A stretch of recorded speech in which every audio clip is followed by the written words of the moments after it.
Pues nada, buenas noches Moscú, buenas noches Pekín, buenas tardes Washington DC, buenas madrugadas tengamos en Tokio, Dubái también que nos están viendo, en Perú seguramente. Un abrazo y un saludo también a nuestro querido compañero Cristian Rosero, que usualmente nos sigue y que usualmente estamos en contactos con él, que está en Colombia. Y pues bueno, bienvenidos a una transmisión más de su programa cómico, mágico, musical, transmitido desde mi bello México, mágico, místico, geopolítica para tercermundistas, donde lo único serio aquí es el contenido. Y bueno, ¿trajiste la tarea, mi querido Alberto? Claro que sí, claro que sí. Yo siempre traigo la tarea, menos de que de verdad un pedo. ¿Ya? Esta vez traje algo light, es una jabalí salvajita y es una cerveza ultra, que es el eufemismo para decir light, pero déjame decirte que está muy bien, ¿eh? Está muy bien de sabor. ¿Cuál es la chela? ¿Cuál es? Jabalí salvajita. Ya la había visto, ajá. La verdad está bastante bien de sabor, muy bien filtrada, impecable. Esta casa entró con mucha lana, entró muy bien. Y la verdad están haciendo cervezas muy buenas, muy interesantes. Recién tuve chance de asistir a un destape de barril. Te había comentado. Sí. Fue una historia bastante cómica, pero bueno. Están trabajando muy bien, muy recomendable siempre que las vean. Pues bueno, yo te traigo una comparación interesante. Es un mismo estilo de cerveza, pero dos marcas diferentes. Por un lado tenemos a la Minerva, con nombre de etiqueta colonial, pero el estilo es Kolsch, es un estilo Ale. Y tenemos a la Cucapá, que es el mismo estilo, el Kolsch. Es un estilo alemán, donde predominan las notas naranjas, afrutadas. Es una cerveza ligera. Son tonos naranjas y a trigo, pan, mucho sabor a pan. Lo curioso, aquí te va, es que esta cuesta el doble de esta. ¿Sí? Ahora, hay unas diferencias sutiles. La Minerva tiene unos notorios, los sabores a naranja cítrico son más notorios que la Cucapá. En la Cucapá son más relajados, más ligeros los sabores. Nada más que en la Minerva es más intenso el aroma. A la hora de destapar se siente muy intenso el aroma, que en la Cucapá. En la Cucapá se siente muy bajito el aroma a naranja. Y pues vaya, ya el hecho de que esta cuesta 2 veces más que esta, pues es un estilo ligero, amargoso, muy amargoso, sin ser como una IPA, sí, porque no hay que confundirla, a pesar de que tienen estilos cítricos, o sea, tienen un sabor cítrico. Vaya, no es el mismo amargor que el de una IPA, ¿no? Es una ale más ligera, ¿sí? más tranquila, más relajada.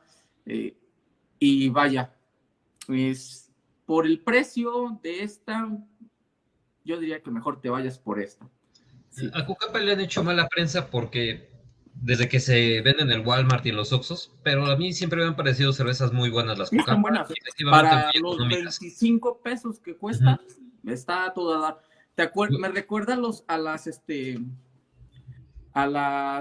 los experimentos que hizo esta cervecera Bohemia, esta marca, que también costaban 20 y tantos, 22 pesos. No, aquí costaban 16 pesos, todavía como las conseguí, 16 pesos, menos de $1. Fíjate. Pero es interesante porque esta comparación la hice a conciencia porque la Minerva generalmente es muy cara. En su estilo Viena, que es la etiqueta creo que de color roja, si mal no recuerdo, o magenta, no me acuerdo muy bien. No, la Viena es la café. ¿Es color café la etiqueta? Ajá. Bueno. No, la modelo, ¿no? La Bohemia, ¿qué diga? No, de la Minerva. De la Minerva, sí, tienes razón. La Minerva tiene un estilo Viena que realmente no se diferencia mucho de una Victoria. A pesar de que El estilo Viena de Minerva cuesta hasta 3 veces más, probablemente, que el de la Victoria. Sí. Ahí sí estaría como que la competencia por ejemplo, Victoria, pues sacándole muchísima ventaja a Minerva. Pero el estilo Minerva, el estilo Viena de Bohemia con el de Victoria o con el de Minerva, resalta más el de Bohemia, muchísimo más. Sí, definitivamente. Sí, a mí también me gustó mucho más la forma de trabajar de Bohemia. De hecho, también está en mi colección. Plus, en algún día les mostraré cómo tengo el escritorio tapizado de etiquetas de cerveza, pero ya con más calma. Pero bueno, por precio, Cucapá. Aunque le hagan mala presa, es una muy buena chela. Hey. Y vayas, pasemos a lo siguiente, a la razón que supuestamente nos llevó a hacer este programa. El pretexto. Vamos a hablar de estas nimiedades, ¿no? Hoy tenemos muchos temas en la agenda. Si nos da tiempo, vamos a ver qué están haciendo los rusos en Nicaragua, España, Argelia y Marruecos, este drama que continúa, que se incrementa. Vamos a ver la actividad de los chinos en el Pacífico, cómo están empezando a aumentar la retórica, están empezando a mover más naves. Lo que yo creo que será el plato fuerte, pero vamos a ver el anuncio de la Reserva Federal estadounidense de subir sus tasas casi a un punto porcentual, 75 puntos. Esto es grave, esto se va a poner duro. Y si nos da tiempo también vamos a ver a Alemania y Rusia y sus negociaciones por debajo del agua. Entonces, pues no nos abandonen, camaradas, aquí estamos muy al pendiente y pues también mando saludos a mi estimado Javier Soto, que también es de los infaltables por acá. Y pues, ¿qué te parece si empezamos con Rusia y Nicaragua? Rusos en Nicaragua, date. Mira, pues les cuento que resulta que como consecuencia de que Ortega, el presidente de Nicaragua, no fue invitado a la Cumbre de las Américas, se le ocurrió decir, pues bueno, vamos a hacer una represalia para con los Estados Unidos, y pues anunció que iba a gestionar el envío de tropas rusas a Nicaragua. Putin también desde cuando estaba insinuando esta opción, pero la verdad yo lo personal era de los que creía que pues iba a quedar simplemente en una bravata, pero resulta que ayer el Congreso nicaragüense aprobó un artículo constitucional que permitía la entrada de tropas extranjeras por razones humanitarias. Hasta ahorita los rusos no se han pronunciado abiertamente al respecto, no sabemos si lo van a rechazar o no, pero parece que en medio de esta coyuntura sería una puya interesante. Yo en lo personal no creo que los rusos tomen en serio la opción de poner una base militar de gran entidad en Nicaragua. Yo no lo puedo descartar, pero la verdad no lo tomaría en serio, pero al menos sí es un gesto simbólico bastante difícil, ¿no? O sea, Obrador así liándola con no asistiendo a la cumbre, y ahora pues un país bananero, entre comillas, plantando o permitiendo que los rusos se planten al ladito del canal de Panamá, ¿no? Entonces, ¿cómo la ves tú? ¿Qué opinas de esta situación? Por constitución, Nicaragua no puede tener tropas extranjeras en suelo nacional. Sí, sería una violación a la constitución. Sin embargo, los rusos y los nicaragüenses están jugando en la misma dinámica o en el mismo juego de palabras que suelen hacer los norteamericanos cuando quieren instalar o cuando quieren poner soldados o tropas en cierto país, y que este país, por ejemplo, no lo permite su constitución. Entonces, ¿qué es lo que se hace? Se deja de llamar esta presencia militar y se le conoce como ejercicios militares, ayuda militar o coordinación, y estos son contratos que se van renovando año con año o se van haciendo cada 2 años o cada 6 meses, dependiendo, ¿no? Como sea la dinámica entre los países, ¿no? Que están ahí en negociaciones. Así que los rusos y los nicaragüenses parece que quieren jugar al mismo nivel que los norteamericanos de no decir lo que quieren hacer. O sea, de no decir lo que quieren hacer, pero lo hacen. ¿Sí? Es como la operación militar especial rusa, ¿no? Es una invasión, pero le llamas de otra forma y ya no es invasión, ya es es un eufemismo nada más. Sí, o sea, si ya le cambias pues el nombre, aunque sea lo mismo, pues ya te valiste de un tecnicismo y pusiste tu presencia militar, ¿vaya? Ahora, ¿qué tan bien le va a caer a Washington? Seguramente mal. Ahora, también no solamente le va a caer mal a Washington, sino también a Pekín, porque los chinos también tienen intereses dentro de Nicaragua. Por ahí está en construcción un canal también. Sí, un canal. Los chinos tienen en construcción inversiones para poder traer sus mercancías o para entrar por otro lado en Nicaragua.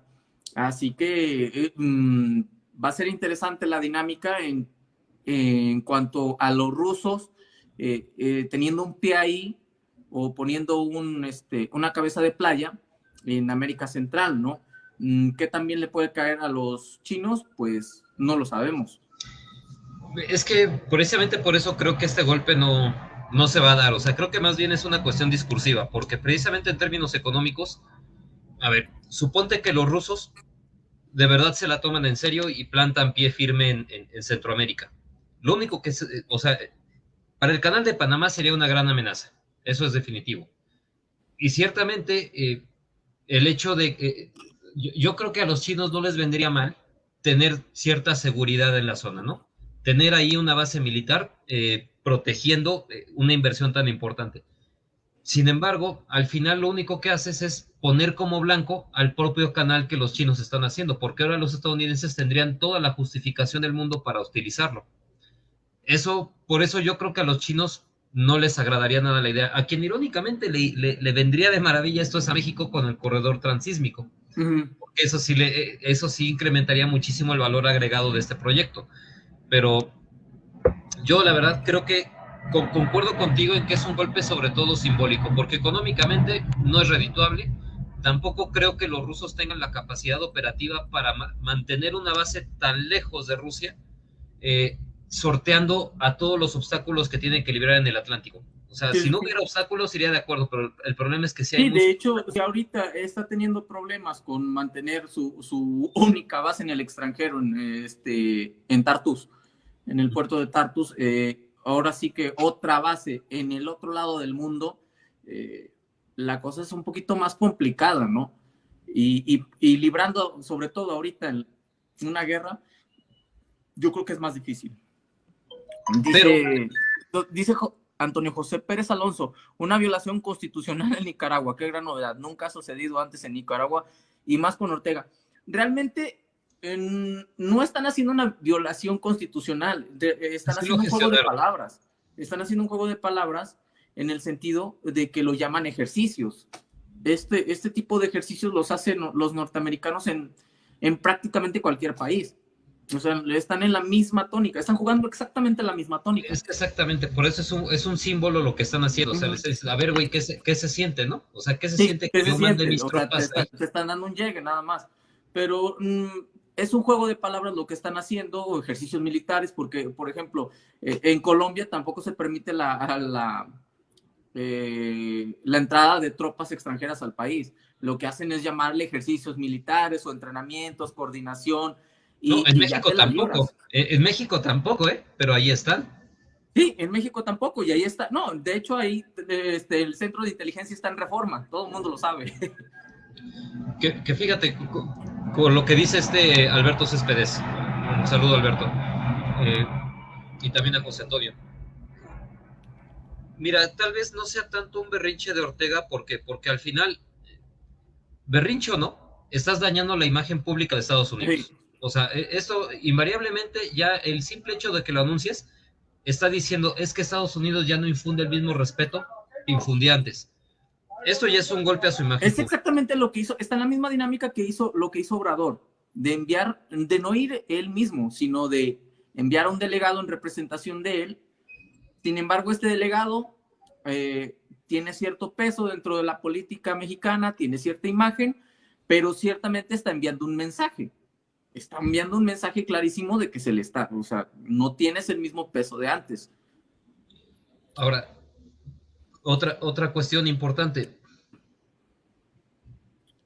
El hecho de que haya una voluntad expresa de ambos, tanto de Putin como de Ortega, de llegar a concretar este acuerdo, así sea poner un miserable soldado ruso ahí, bien podría llevar a cabo, o sea, si los Estados Unidos cometen el error de negociar algo, tanto con Ortega como con Putin, se les puede ir la cosa de las manos. ¿Por qué? Porque ¿qué le impediría a Putin meter tropas a Venezuela, donde de verdad sería peligroso? Híjole. Esa opción, o sea, si Estados Unidos negocia en este punto, o sea, yo y tú, aquí nadie sospechará que yo soy proestadounidense, pero si Estados Unidos cede en este momento, aguas, porque los círculos del alto mando ruso sí son mucho más beligerantes que Putin, y sí podrían calentarle la cabeza, o al menos la Marina, que es la más rebelde, pero sí mira, podría querer aventarse ese tiro. Fíjate que falta ver lo que necesita o las necesidades estratégicas venezolanas, porque no sabemos cómo pueda reaccionar el régimen de Maduro ante la necesidad de los norteamericanos de petróleo. ¿Sí? Ese es el problema. O sea, podemos decir que los rusos a lo mejor sí quieren, pero ¿y qué tal el régimen de Maduro? ¿Qué tal las élites venezolanas? Es que ahorita si Venezuela quiere algo, es ahorita, mi estimado. Si Venezuela ahorita quiere obtener algo de los Estados Unidos, este es el momento. Lo debe de hacer ahorita. Difícilmente va a tener otra oportunidad para poder sacudirse el yugo que los Estados Unidos tienen. Ya estamos viendo que, por ejemplo, a Eni, la petrolera italiana, ya se le está permitiendo procesar transportar, procesar y refinar petróleo venezolano. Y hasta el iraní. Sí, que el iraní y aquí se cae el discurso y aquí se cae el discurso de la democracia venezolana. Exacto. Que tanto y ya como que el presidente legítimo Guaidó lo podemos hacer un poquito a un lado durante un momento, ¿sí? Y también, por ejemplo, el hecho de que los rusos estén en Nicaragua, también los norteamericanos no pueden decir o quejarse de que haya rusos en Nicaragua porque lo ha permitido el propio Congreso nicaragüense. No solamente es un berrinche de Ortega, o sea, está aprobado por el Congreso nicaragüense. Que Nicaragua, la verdad es que sí, no, yo no creo que exista, al menos hasta donde yo he leído, no hay división de poderes. Ortega sí gobierna casi sin oposición. Definitivamente, pero mira, lo que voy es el discurso de la soberanía. El discurso de la soberanía que se plantea en Ucrania, pero que no se da igual cuando se trata de Nicaragua. Ahí la reacción norteamericana es curiosa. La soberanía sí vale cuando se trata de Ucrania y que quiere estar de mi lado, pero no vale cuando se trata de Nicaragua y quiere estar en el bando contrario. Ahí la soberanía es negociable. Sí, por eso todavía me acuerdo de ese discurso de Fran Matías que decía que la soberanía de Ucrania, que tiene derecho a unirse a cualquier alianza. No, las cosas no funcionan así. Sí. Pero bueno, aquí se cae ese discurso. ¿Dónde está la soberanía nicaragüense? Si se molestan los norteamericanos, pues que se molesten, pero podemos entrar al mismo juego de las hipocresías de la soberanía. Y no se trata de eso. Sí, no, aquí lo que queremos, política no se puede hablar de idealismos. Exactamente. O sea, no se puede hablar de legitimidades. Por eso no podemos hablar de soberanía en esos términos, porque, híjole, lo que al otro le parece bien, a ti no te va a gustar que te lo hagan. O más bien, podemos hablar, pero no utilizarlos como recursos de toma de decisiones. En geopolítica valen los intereses. Sí. Pero bueno, los norteamericanos, pues, les cae mal el discurso, porque a nivel internacional, pues, están perdiendo prestigio. Y lo que está sucediendo en Ucrania, pues, de alguna forma, también les está pegando en el prestigio, porque los ucranianos también están diciendo que los están dejando solos otra vez. Que de eso vamos a hablar. Vamos a hablar, esperemos que mañana, o si nos da tiempo hoy, pero muchas cosas están pasando en el frente. Muchas cosas están pasando en el frente, tanto de la política como de la de batalla, ¿no? En la guerra de Ucrania. Se está moviendo mucho este asunto. Pero bueno, a mí sí lo que me preocuparía es que los rusos decidieran poner pie en Nicaragua bien, que yo no lo creo. La verdad, yo estoy de acuerdo contigo en que Rusia no tiene esa capacidad de proyectar ese poder en Centroamérica como en los tiempos de la Unión Soviética. A ver, ¿qué dicen? No, yo creo que ni en esos tiempos, ¿eh? Yo creo que ni en esos tiempos los rusos no son una potencia naval, para pronto. Tienen la capacidad de defenderse y de privar a muchas potencias de amplias zonas del océano y de fastidiar muchísimo, pero los rusos como tal no son una potencia naval, son una potencia en tierra sobre todo, ¿no? Y son sobre todo un centro de gravedad político, estratégico de largo plazo, pero bueno, yo concuerdo contigo. Me dice Alberto Céspedes, estoy de acuerdo, quizás sea un ejercicio para conocer la retórica de los bloques orientales y occidentales, porque algo reciente ha sucedido con la llegada de tropas chinas a Isla Salomón, cierto, eso también lo debemos de tratar algún día, y la molestia que eso genera en Occidente, que los chinos están desplazando a Estados Unidos de cotos pues, que yo diría que hasta valor histórico tienen para ellos, porque la Salomón pues, es Guadalcanal. Sí, les costó sangre, les costó mucha sangre. Sí, pero sí, bueno. muy buena observación. Entonces, si no tienes algo más, ¿quieres que pasemos a la que viene? España, Argelia y Marruecos. Tema. Pues presentando nuevamente, la verdad es que a mí me cuesta mucho trabajo asimilar que haya en España un gobierno tan incompetente. Yo aquí lo repetiré hasta el cansancio, yo le tengo muchísimo cariño al pueblo español, me consta. A la historia española, así a ti te consta que pues, hemos platicado largo y tendido al respecto, pero insisto, me cuesta trabajo ver cómo es que el gobierno español está tomando decisiones tan torpes. Si ya Argelia le había dejado barato, le había dejado muy barato a España el reconocer la soberanía marroquí sobre el Sáhara Occidental, y le estaba diciendo, mira, güey, diplomáticamente nada más, córtalas. Pero lo que acaba de hacer Pedro Sánchez a la hora de ratificar esta soberanía y de exhibir por todas las tribunas que puede y de ir a chillar a Bruselas de que su decisión fue la adecuada, me parece de una torpeza infinita, porque ¿qué es lo que acaba de hacer Argelia? No nada más ha roto el tratado de amistad que tenía con España, sino que ahora está empezando de verdad a tomar medidas punitivas en cuanto al ¿cómo se llama? A la provisión de energéticos.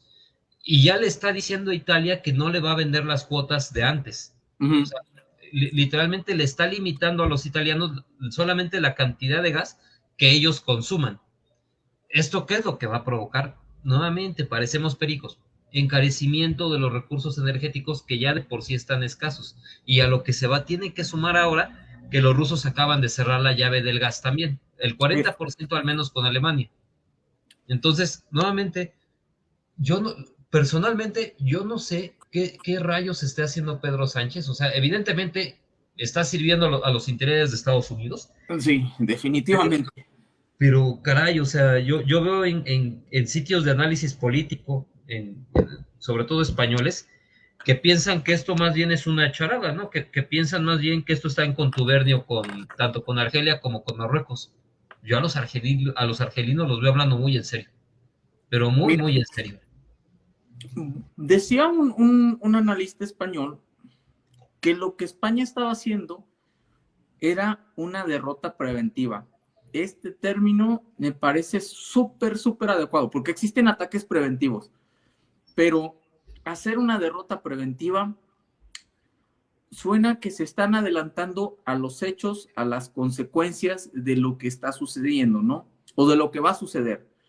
Creo que hay una conciencia por parte de España de que está en una debilidad y en una precariedad política a todas luces. Yo sé que a lo mejor suena muy feo para muchos españoles, sobre todo para el ala muy nacionalista de España, pero sí veo que esta derrota preventiva a lo mejor puede traer ciertos beneficios a largo plazo. El problema es que también puede traer consecuencias muy serias como el envalentonamiento de Marruecos y llegar a la pérdida de Ceuta.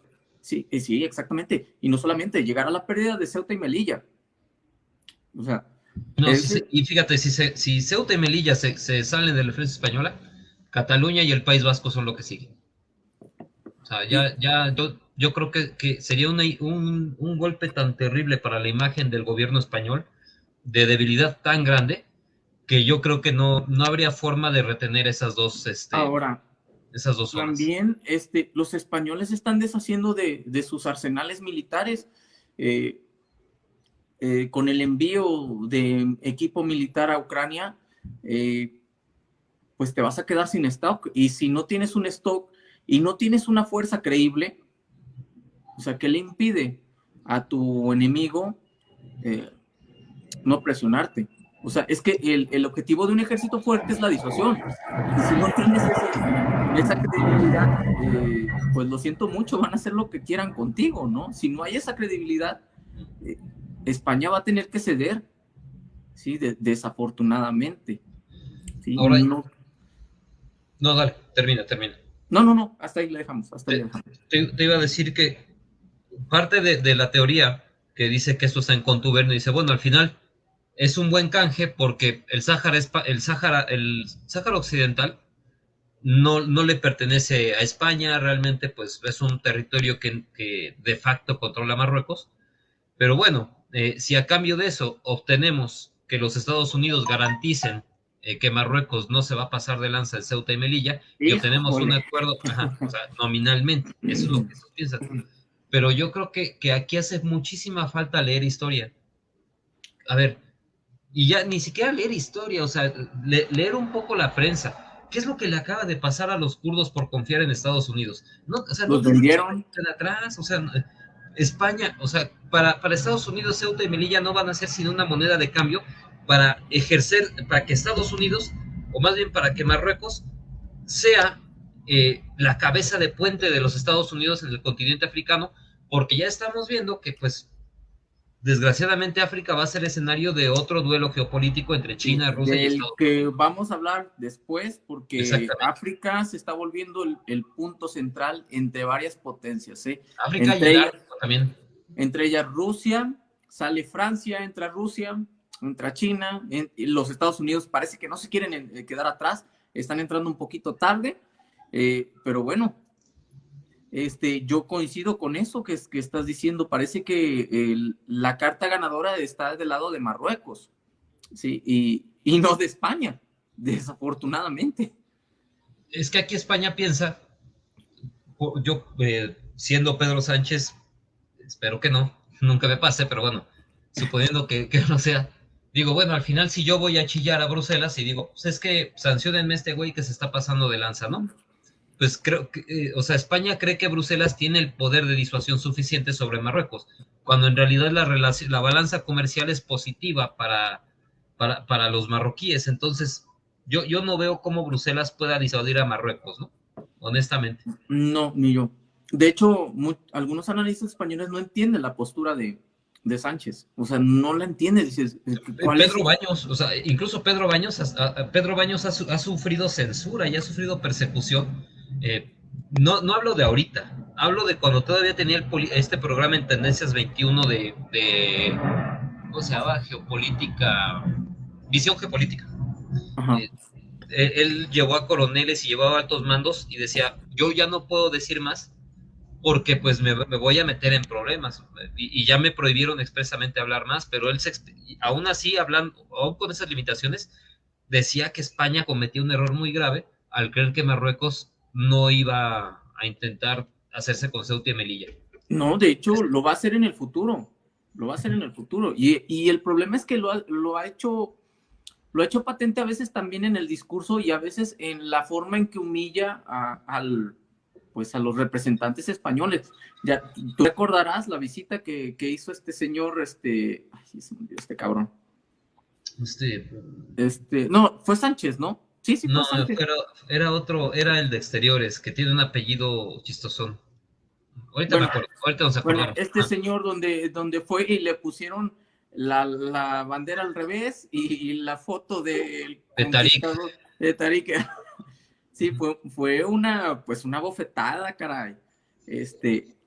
Pues que fue un discurso, a final de cuentas es un discurso, ¿no?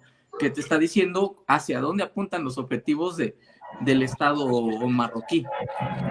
Y por mucho que el español nacionalista diga de que Marruecos tiene un PIB raquítico que no se compara al de España, es el error más común que suelen cometer los que quieren analizar estos conflictos desde el PIB.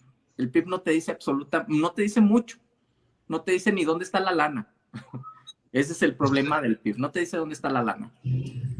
Ya vemos que Rusia tiene un PIB muy inferior al de España, o más o menos el de España, y sin embargo, por lo mismo de que está inserto en sectores estratégicos, el hecho de que su PIB sea igual del de España importa no muy le impide poquito. tener una influencia. Es más, o sea, personalmente creo que ni Estados Unidos tiene la capacidad de desbaratar la economía mundial que tiene Rusia ahorita mismo.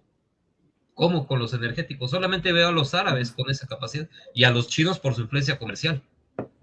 Pero realmente, bueno, o sea, está canijo sí, esto. No podemos irnos por la vida diciendo de que, es que ningunear a un PIB como el de Marruecos y decir es que España tiene un... No, por ahí no va la cosa. Ese es el gran problema. Pero bueno, España, por lo que decía un analista español, decía que se está enfrentando a una derrota preventiva. ¿Con miras a qué? ¿Con miras a qué? ¿Qué se va a ganar? ¿Esperando qué? ¿Que Marruecos se contenga? Es una esperanza muy, muy pueril para mi gusto. Muy, sí, yo muy tampoco pueril. lo veo. Yo tampoco lo veo. Yo no veo que vaya, por ejemplo, a Marruecos a respetar pues los tratados. Sobre todo, por ejemplo, ¿te acuerdas la marcha verde, la marcha de migrantes en los 70s? Sí, donde los marroquíes aventaron las oleadas de inmigrantes y los guardias españoles no hicieron nada, no podían hacer nada, ni modo que les dispararan a civiles. Es que ese es el problema, ¿no? Ese es un grave problema que también España no se da cuenta que Marruecos tiene cómo hacerle toda la presión que necesita la Unión Europea, porque Marruecos tiene la llave de los inmigrantes. Así de sencillo. Y es que mira, ya lo habíamos comentado en un programa, que era políticamente incorrecto no decirlo, pero España necesita aliarse con estos poderes oscuros, malévolos, si tú lo quieres, dentro de Marruecos para contener al propio gobierno marroquí. El problema es que nadie quiere dar ese paso. Nadie quiere dar ese paso. ¿Por qué? Por cuestiones tal vez morales. Está bien, está muy padre. Fíjate, más bien, porque hacen peores, la verdad es que hacen peores negocios o hacen negocios con peores personas, con el gobierno de Estados Unidos para empezar, que no negocien con un grupo narcotraficante. Yo en lo personal sentiría mi conciencia más tranquila negociando con ellos que con Washington, pero pues cada quien sus intereses. Cada quien sus intereses, sí. Pero sí, ya lo habíamos platicado en una transmisión hace ya como 6, 7 meses, de que si España necesita contrarrestar a Marruecos, es aliándose con las fuerzas más oscuras. Y con Argelia. Es que el problema de España es que no se da cuenta que tiene cómo poner de rodillas a Marruecos con Argelia. Entre Argelia y Marruecos pueden hacerle presión a Marruecos. Perdón, entre Argelia y España le pueden hacer presión a Marruecos y no se la sacude. ¿Qué es lo que tiene abajo? Tiene estados prácticamente fallidos. Entonces, insisto, o sea, aquí la política de Pedro Sánchez no está jugando en favor de los intereses de España, está jugando estrictamente en favor de los intereses de Estados Unidos. Y así están perdidos. Porque los intereses de Estados Unidos realmente ven a España como un agente de tercera. Sí, ningún analista entiende cuál es la intención. O sea, ¿en qué beneficia España? En nada, absolutamente nada. Nadie sabe las razones, todos están... incluso tanto opositores como aliados de Pedro Sánchez no tienen ni idea de por qué está haciendo lo que está haciendo. No, de hecho está dentro del PSOE. Dentro del PSOE ya está viendo voces disidentes que dicen, no, güey, ya, o sea, bájale. Sí, pero, sí, es una locura lo que está sucediendo. Pero bueno, ¿qué más podemos tocar? Bueno, este recorte que hizo Gazprom al Nord Stream 1, perdón, hizo un recorte de un 15% a las importaciones de gas según yo, y es más confirmado, era del 40, a Nord Stream 1 se reduce en 40% la entrega de gas alemán. No, el 40% es lo que entregaba, es lo que importaba Italia de Rusia de gas. ser el 40%. Ahorita está haciendo un recorte del 15% de ese 40%. Bueno, de esas estimaciones que están del año pasado. ¿Sí? Ahora, Gazprom no ha dado ninguna razón. Pues estoy viendo que en el país, en RTV y en El Tiempo de España, Rusia anuncia reducción de 40% del suministro de gas a Alemania, Para mí que sí es un madrazo más grande. Eso es un madrazo. Es un madrazo muy grande, o sea, porque yo había leído que fue con pretexto. Bueno, dale, termina. ¿Qué va a significar? No, te pregunto, ¿qué va a significar, por ejemplo, esta reducción? Que ya es una reducción de 2 dígitos. Arriba de 2 dígitos ya te mueve todo. Bueno, incluso con un dígito te mueve todo, ¿verdad? Pero ya una reducción de 2 dígitos es un chingadazo a considerar. ¿Qué significa esta reducción tanto para España como para Argelia y para Italia? ¿Tú qué opinas? Es que es un problema grave, porque Italia era el único país de Europa, de los grandes de la Unión Europea, al que Putin le levantaba el teléfono sin bronca. Incluso días atrás había asegurado Putin a Draghi que el suministro iba a continuar, etcétera, etcétera, etcétera, ¿no? Realmente no dudo que el suministro a Italia continúe. El problema es que estás creando un hueco en la oferta y necesariamente por este principio de solidaridad, que en realidad es de servidumbre, Italia y España van a tener que ceder reservas energéticas a Alemania, que las necesita un poco más y de la cual dependen. El problema aquí, pues, es que nuevamente está con este recorte de los rusos, estás hablando de que, pues, vas a tener que incrementar necesariamente los precios del gas. No vas a tener de otra, porque nuevamente, pues, no puedes sustituir con carbón en todas partes. Todavía falta muchísimo para que los puertos estén listos para recibir el gas licuado estadounidense. Entonces, pues, es más presión. O sea, realmente quien va a pagar esto nuevamente, pues, es el ciudadano de a pie europeo, ¿no? Sí, ahora, también Berlusconi, ese personaje tan polémico, había dicho que era una muy mala idea romper relaciones con Rusia, porque de alguna forma iba a revelar los lazos entre Rusia e Italia. Tú recordarás también ese caso de espionaje que se hizo muy famoso, de que atrapan un espía ruso en Italia. Pero Berlusconi lo que dice es que va a revelar los lazos que tiene Rusia con Italia y los negocios y la debilidad de Italia.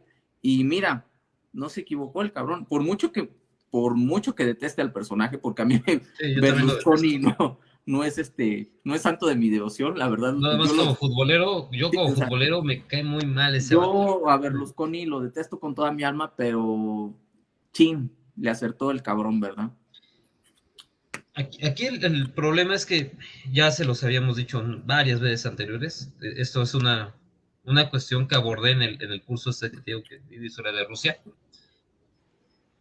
Desde que termina la Primera Guerra Mundial, Europa se da cuenta que necesita tener ventajas comparativas ante los agentes emergentes. Estados Unidos, el bloque Indo-Pacífico. Y la única manera de conservar esas ventajas comparativas es manteniendo esta sociedad con Rusia. El propio Bismarck lo decía, el secreto de la diplomacia es un buen acuerdo con Rusia. Aquí insisto, o sea, Europa está apostando a que Estados Unidos va a poder suplir la oferta que hacen los rusos. Lo estábamos hablando fuera del aire, ¿y qué te parece si lo mencionamos de una vez? Nos llegó mi camarada Héctor, que es es encargado de una boutique cervecera en el norte de la Ciudad de México, y me mandaba una noticia que decía que en Alemania, pues, había problemas para embotellar la cerveza porque ya no había vidrio. O sea, y el vidrio, el embotellado de vidrio se hacía en Rusia porque era mucho más barato hacerlo allá. Hacerlo en Alemania se puede, no es tecnología del otro mundo, pero es mucho más caro, sobre todo teniendo que en Alemania no hay energéticos para fundir la arena.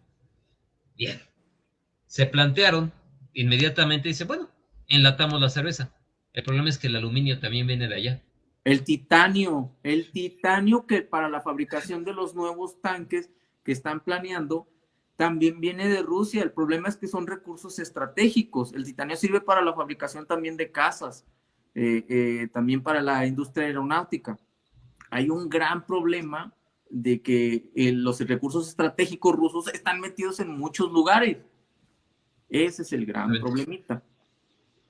Entonces no es tan sencillo, y España está contribuyendo a aumentar la presión energética que sufre el continente europeo al cometer este tipo de torpezas diplomáticas, porque no le podemos decir de otra forma. Esto que acaban de cometer es una gran torpeza diplomática. No, hombre, es que es una torpeza ya criminal, o sea, que sí raya en lo criminal, honestamente, pero bueno, el pobre ciudadano de a pie español es el que lo va a pagar, y ya lo está pagando, por desgracia. Por ahí había unos datos de Bruselas diciendo que pronto un porcentaje de más o menos el 20-30% de los europeos estarán rozando la línea de la pobreza. Es algo alarmante, es algo para escandalizarse, realmente. Pero bueno, ¿qué te parece si pasamos a otro tema, mi querido? Me late. China incrementa actividad en el Pacífico. Declaraciones del ministro de Exteriores chino dijo muy categóricamente a la Marina de los Estados Unidos: el estrecho de Taiwán no son aguas internacionales, son aguas soberanas chinas, ¿no? O sea, respondiendo al descaro con que la flota estadounidense se quiere pasear por ahí, ¿no? ¿Cómo reaccionan los chinos? Mandan más barcos, mandan más aviones, violaciones contiguas del espacio aéreo taiwanés. Bueno, violaciones. Sí, ya más de lo normal. Ajá, exactamente, ya es algo descarado lo que los chinos están haciendo. Y esto hay que sumarle que hoy en la mañana, de aquí de la Ciudad de México, Xi Jinping anuncia abiertamente que Rusia y China tienen un acuerdo, ¿cómo dijo precisamente? Dice, somos, no dijo aliados todavía, pero dijo que eran, que tenían un acuerdo de amistad en materia de soberanía y seguridad. No es una alianza como tal, pero nuevamente están en la antesala de concretarlo. Ya son declaraciones más fuertes. O sea, China ya se quitó la careta ahorita mismo. Está en favor de Rusia en la guerra de Ucrania, y ya no lo dice, no es algo que esté haciendo de facto, sino que ya también lo declara públicamente. Ahora, hay que señalar algo bien importante. El hecho de que China esté haciendo estas actividades, parece que las sanciones y las medidas tomadas por tanto Estados Unidos como por los países europeos, parece que no están disuadiendo en nada a China. Esto es peligroso tanto para los europeos como para los taiwaneses, ¿no? Que son los que van a pagar los platos rotos. Porque, para empezar, los europeos tienen muchos negocios en China, y no se quieren privar de un mercado de 1.300, 1.200, 1.300 millones de chinos, vaya. ¿Qué opinas sobre esto? Porque parece que la guerra en Ucrania tiene mucho que ver, tiene muchísimo que ver a la hora de que China está haciendo sus movimientos con total descaro, con total, pues vaya, impunidad. Pues básicamente lo que habíamos dicho, ¿no? O sea, Biden cometió un error muy grave al hacer esa declaración, al decir que Estados Unidos iba a defender a Taiwán. Por muy ambigua que haya sido esa declaración, el mensaje que iban a recibir los chinos no iba a poder ser otro que, güey, o sea, si no te mueves ahorita, que Estados Unidos está demasiado ocupado, no te vas a poder mover después. Creo que lo mejor para todo el mundo es que esto se resuelva de manera pacífica. Creo que el gobierno chino debe de ser diplomático, debe de hacer un esfuerzo real y un esfuerzo importante por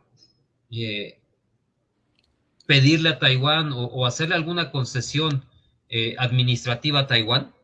Nuevamente esto de dos países, un solo régimen. Es que está muy difícil.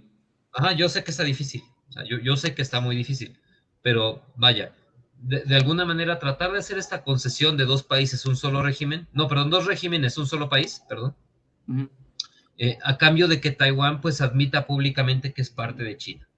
O O sea, yo sé que estoy siendo un iluso. Sí. No, la no, verdad, sí, estoy siendo un iluso. Pero creo que para el mundo es lo menos peor, porque una crisis en el sector informático, madre, no, o sea, ya con la del COVID o sea, tuvimos. Ya con la exactamente. del COVID tuvimos. Ya, No, por güey, favor. con la de los alimentos, y con la de los alimentos todavía no empieza como tal, y ya estamos padeciendo Mira, enormidades. yo lo veo muy difícil, sobre todo porque el área progresista que está en el gobierno de Taiwán es la más reacia a aceptar este tipo de status quo, ¿no? De este estatus. De hecho, es la más independentista, es la más Exacto. pro independencia, ¿no? Y no sería exagerado decir que tal vez el área progresista dentro de Taiwán va a ser la que va a causar este tipo de casus belli a final de cuentas, ¿no? Exactamente.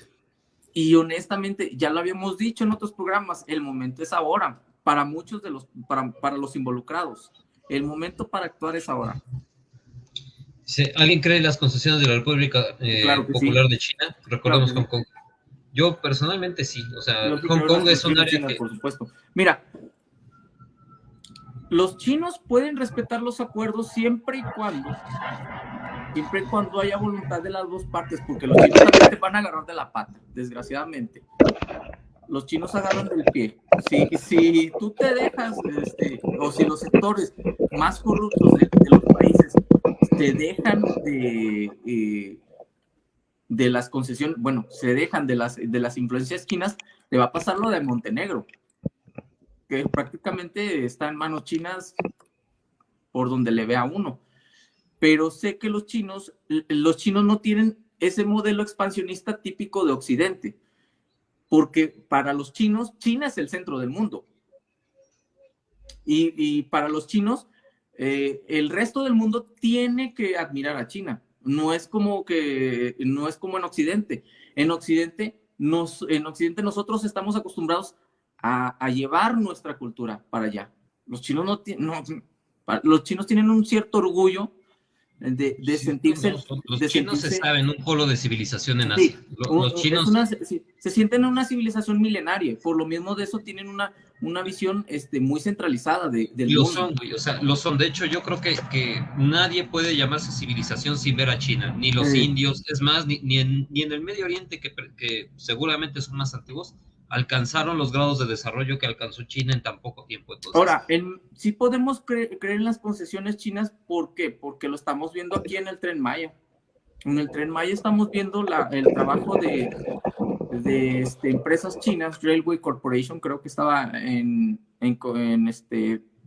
alianza con una empresa mexicana, no me acuerdo, creo que era la del grupo de este señor, ¿cómo se ¿Carso? llama? Slim, creo que es Slim. Carso, ¿no? Grupo Sí, creo que el grupo Carso.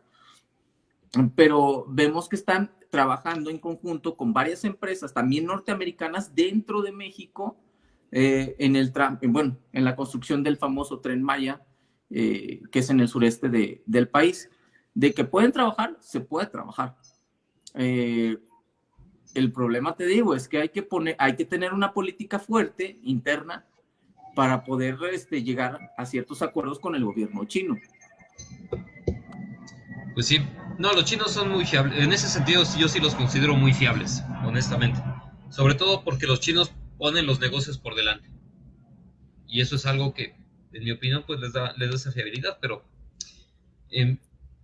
¿cómo ves? O sea, yo en lo personal, insisto, o sea, quiero pensar que esta situación es o una crisis, o una guerra, perdón, entre China y Taiwán, sería tan grave para el mundo, sobre todo teniendo en cuenta el precedente de Rusia y Ucrania, que creo que aquí Estados Unidos, por debajo del agua, negociaría con China y le va a decir, no, güey, pues mira, ahí murió, no te pases de lanza nada más y pues arréglense, ¿no? O sea, yo la verdad no quisiera pensar eso, pero conociendo la política estadounidense de los últimos años, sí me espero lo peor.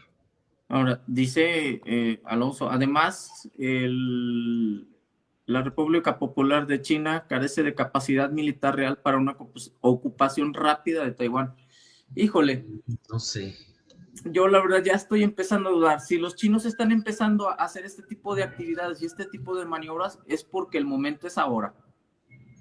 El momento es ahora. Lo veníamos repitiendo desde hace varios programas, de que si China quiere actuar en Taiwán, el momento es ahora. ¿Por qué? Porque lo repetimos de nuevo. Claro que sí. Porque hay una debilidad dentro de la política norteamericana. En el discurso, sí, parece una cosa, pero en los hechos es una muy distinta a lo que están No, además, incluso siendo el Estados Unidos más fuerte de la historia, no se puede permitir dos guerras de semejante entidad al mismo tiempo. Es más, yo creo que conforme la guerra en Ucrania parece que está llegando a su fin, más tiempo están perdiendo los chinos. Sí, entre más cerca esté el fin de la guerra en Ucrania, más tiempo están desperdiciando los chinos. Y también Taiwán. El problema es que Taiwán, si tarda más en declarar su independencia, entre más pasa el tiempo, mejor armados van a estar los chinos. ¿Por qué? Porque el estudio que hace Rand Corporation dice que para el 2025 los chinos tienen la capacidad completa para hacer una invasión a Taiwán. Sin embargo, a pesar de que van a tener esa capacidad, sí van a tener bajas importantes. Para que los chinos tomen Taiwán con una ventaja muy considerable, este think tank norteamericano, Rand Corporation, dice que para el 2035.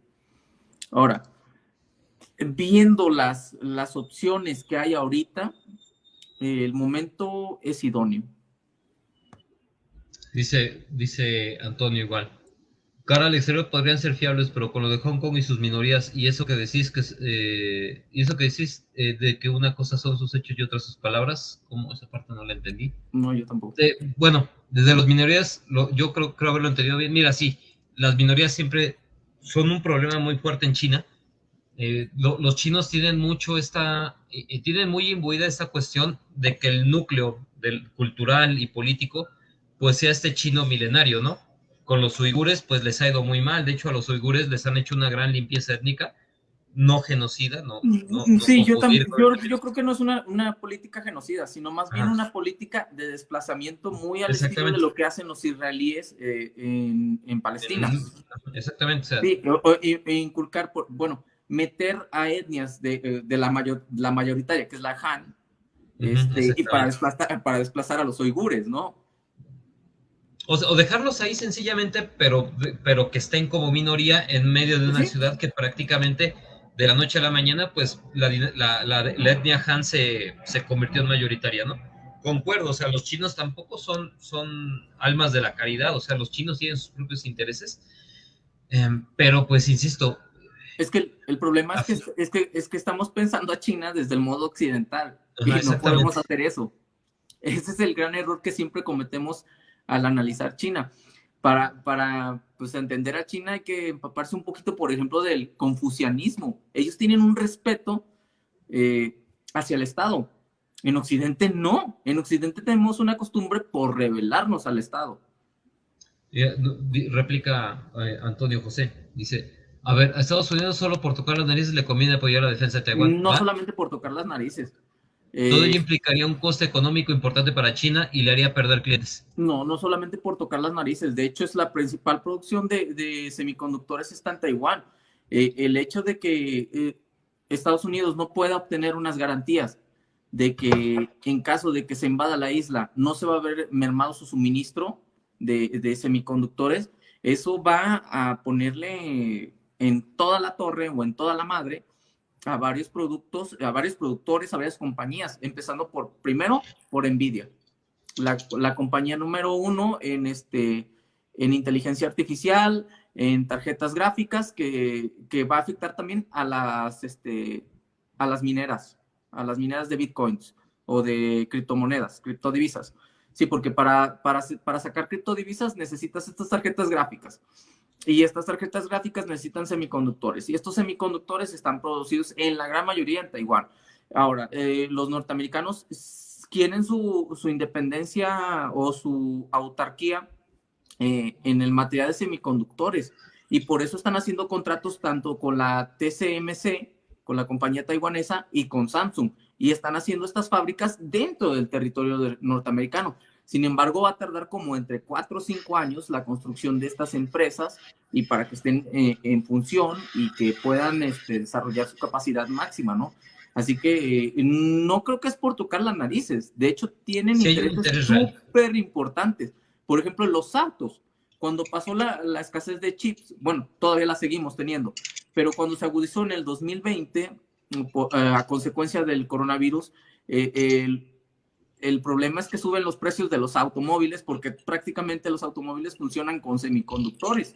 Sí, y esta producción, pues vaya, te afecta en todo. Desde los electrodomésticos, televisores, computadoras, celulares, todo. Por eso, sí, por eso los norteamericanos dicen, sí, nos vamos a aventar a la defensa de Taiwán, pero es por un interés económico fuertísimo. Ahora, una cosa es... por tocar las narices. Exacto, una cosa es que haya motivos, de peso o no de peso, pero una cosa son los motivos que tenga Estados Unidos y otra cosa es el costo al que lo harían y la capacidad de hacerlo. Ese es el problema. Ese es el problema. Es el problema. Estados Unidos, yo creo que sí tiene chance de ganarle una batalla naval a los chinos. Puede ser. Que yo creo que los chinos, o sea, que yo tampoco creo que los chinos puedan ser derrotados fácilmente por Estados Unidos. Yo creo que si fueran derrotados sería de manera pírrica. Eso sí lo tengo muy claro. Pero sí, vamos de a hecho, ver. este escenario que tú planteas también lo planteaba los chicos de RAND, y que en caso de que una guerra entre Estados Unidos y China sería una victoria bastante costosa, ¿no? Sobre todo porque los norteamericanos no están acostumbrados al número de bajas. Ese es el gran problema, ¿no? Los norteamericanos están acostumbrados a bajas o a visibilizar demasiado el sufrimiento en la guerra. Y por ende es un costo político que no te vas a poder permitir. ¿Sí? No, ellos no lo pueden hacer. Eso en primer lugar. Vamos a suponer que les va relativamente bien y logran defender Taiwán ahorita mismo. El costo que deberán de pagar, personalmente veo mucho más fácil recuperándose a los chinos del golpe que reciban y plantean un segundo enfrentamiento después que a los Estados Unidos queriendo aceptarlo, honestamente. Es que yo la verdad, yo no veo ahorita, bueno, es que es muy difícil, la verdad, porque hay muchas empresas norteamericanas que tienen muchos intereses y mucha producción. Es justo a lo que iba a llegar. En China, y es que... Es justo a lo que iba a llegar. Los negocios que tiene Estados Unidos en China son tan multimillonarios que incluso un enclave tan estratégico como Taiwán no vale interrumpir esos negocios. O sea, Estados Unidos tendrá que comerse este marrón, sí o sí. Aquí el problema es que cometió el error de admitir públicamente que lo iba a hacer. Entonces aquí yo creo que esto pues le podría costar carísimo al Partido Demócrata y a muchos lobbies, pero creo que sería un error histórico enorme. Mira, el llegar a las manos con China. Y otra última, antes de acabar, sería muy difícil evitar que este conflicto escale, porque tanto China como Estados Unidos tienen chance de meterse madrazos nucleares. ¿Tú crees que yo no creo que lleguen China, a tanto, pero ahorita no creo que lleguen a tanto. No ahorita tal vez no, pero quién sabe. Después, ahí yo no sé. Ahí sí yo no sé. Pero yo no creo que lleguen a tanto. La verdad, mira, estos errores se pueden limar, se pueden disimular.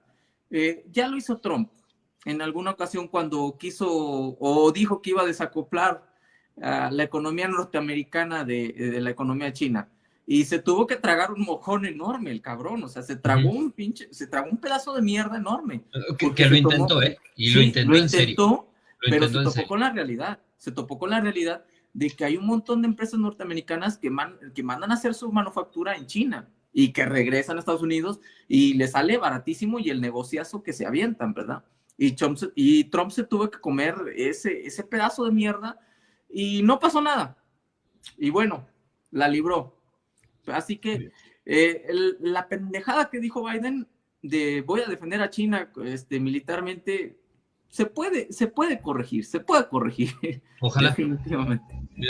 Dice Antonio José, nuevamente, quería decir que en cualquier circunstancia apoyará a Taiwán de un modo parecido al que apoyó bueno, así sí te creo, por supuesto que te puedo... Sí, pero a Taiwán le irá igual o peor que a Ucrania, desgraciadamente. De hecho, yo creo que sería hasta más perjudicial, porque alargar una guerra con Taiwán comprometería aún más la capacidad de suministrar semiconductores, pero bueno, dice, es que Estados Unidos optaría por una guerra defensiva, no mandar a sus portaaviones a bombardear China, simplemente suministrar armamento. No, ya, bombardear China ya es, sí, no, ya es ya es cruzar aventarse el Rubicón. otro tipo de escenario. Ya es un escenario estratégico más peligroso, la verdad.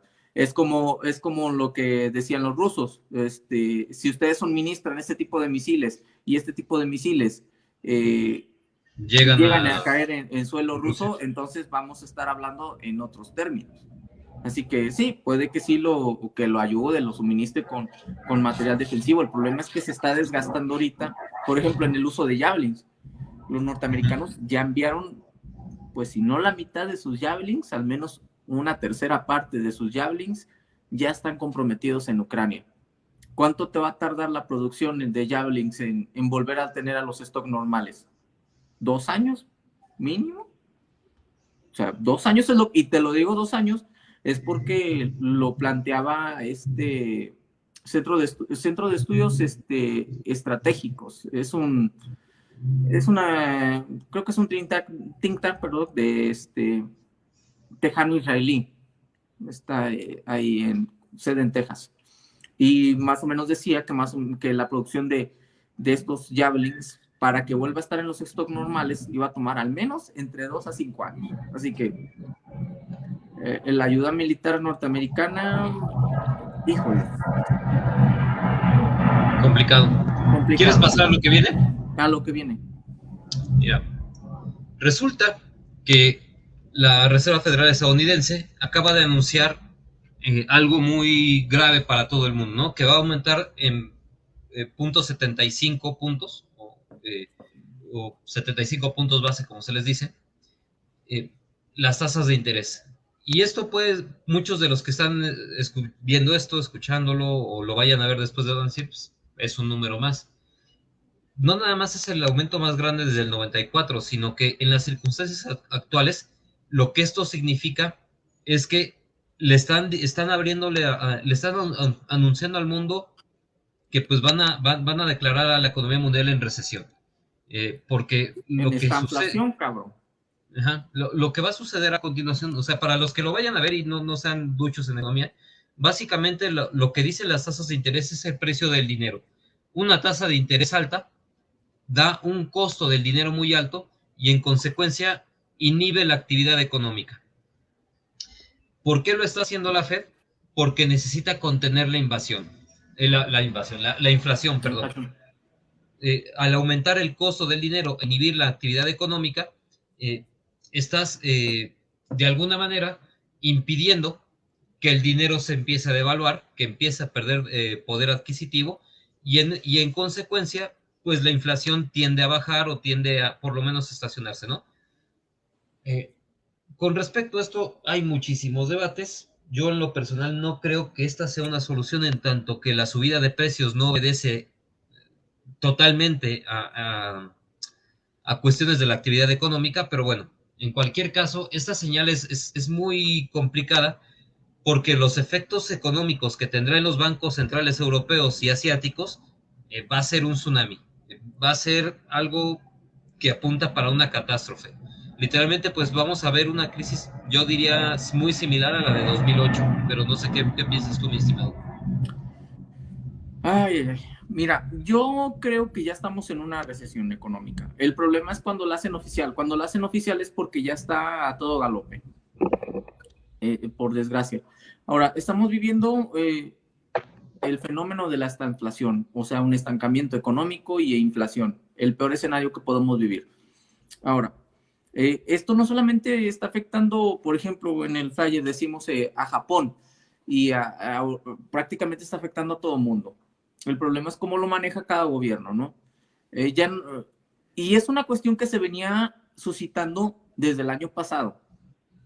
No es algo que venga con la guerra en Ucrania. ¿Sí? Es una situación que se vino dando desde el año pasado, que lo estuvo anunciando la secretaria de Estado de los Estados Unidos, que iba a haber un aumento importante en la inflación, y que desgraciadamente para los políticos el asunto de culpar a Rusia por todos los males del mundo habidos y por haber, hasta por la caída de mi abuelita por las escaleras es una costumbre y está muy padre y está muy cómodo para los políticos. Sin embargo, el problema es que si tú desvías la atención del problema real, que el problema real es que ya está caducando el sistema económico actual, cuando se terminen las excusas, ¿qué va a pasar?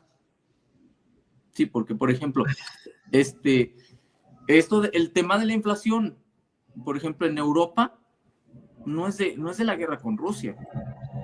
O sea, hay que ver las estadísticas y se estuvo dando desde febrero de 2021, perdón. Y en ese entonces no había guerra con Rusia. No había sanciones con Rusia. De hecho, fíjate. Años antes, te hablo desde 2016 a 2019, antes de la pandemia, ¿qué es lo que empieza a hacer el Banco Central Europeo? Empieza a observar, dicen, pues es que en realidad los precios incluso están bajando, el euro se está convirtiendo en una moneda tan fuerte que pues empieza a haber dificultades para estimular la actividad económica, ¿no? Pues voy a tratar de estimular al consumo y lo que haré va a ser comprar deuda soberana, española, griega, de dónde más compró, de Italia y de Portugal, que son los países del sur. Aquí el problema es que, aunque estas no eran funciones del Banco Central Europeo, de alguna manera le venían bien para estimular la actividad económica en estos países que la tenían más inhibida, ¿no? Bueno, el problema es que estos países no dejaron de comprar deuda, de emitir deuda, de endeudarse, están súper endeudados ahorita mismo, ¿no? España por ahí del 120% del PIB, algo por una cantidad por el estilo.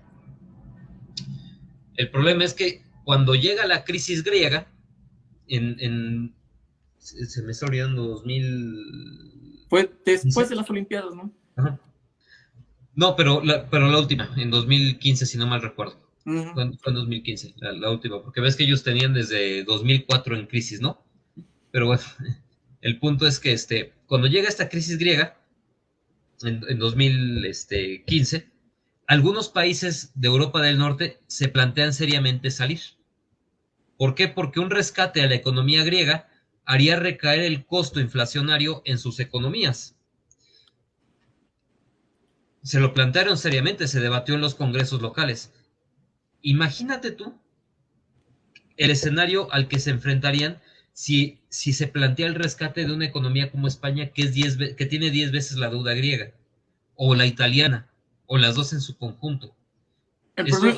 Estamos hablando de la estabilidad del euro como moneda, y esto ya es algo muy serio porque es más, sería un tsunami en toda la economía mundial.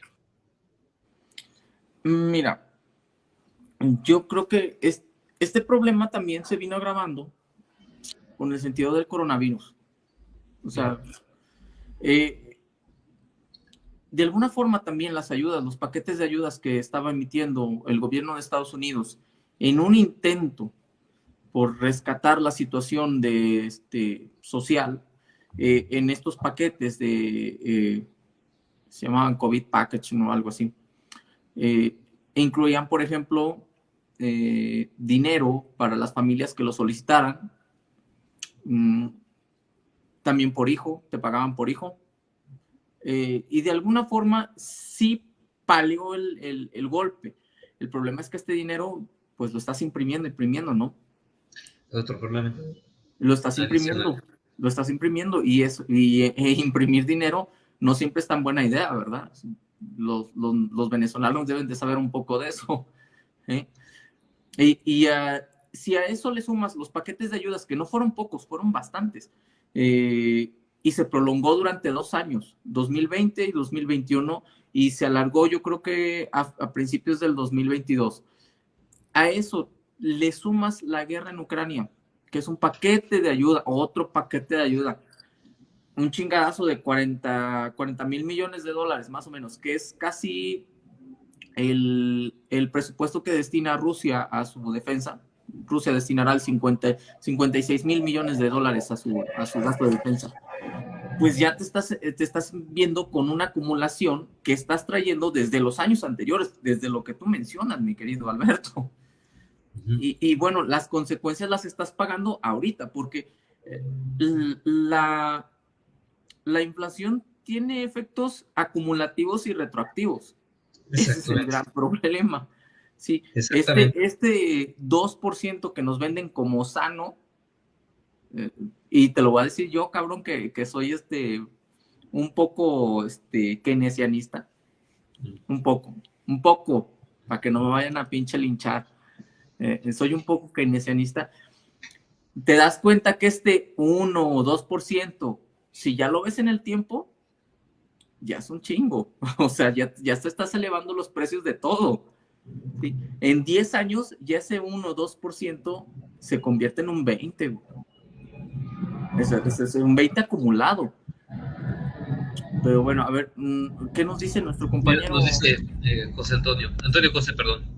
1.75 de subida en USA va a parar la economía. Lo que pasa es que todos los inversores que no saben dónde ganar dinero quieren hacerlo con los tipos de interés valor de los bonos con posiciones bajistas.